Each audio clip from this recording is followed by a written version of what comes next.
ya zan ji kawa da haka. Yayi ni wallahi ban san lokacin da haka ya kasance ba.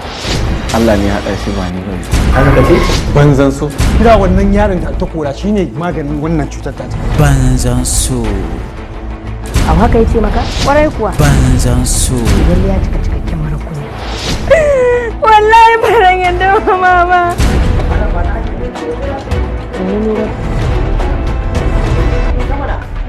To ka sani ko ba zai fita ba? Banzan So.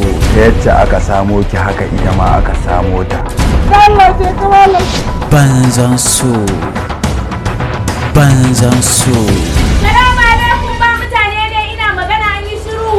Me ke tafa da ke yanzu? Banza matsiyata wai ku malamai. Ina gidan malamai a nan gurin.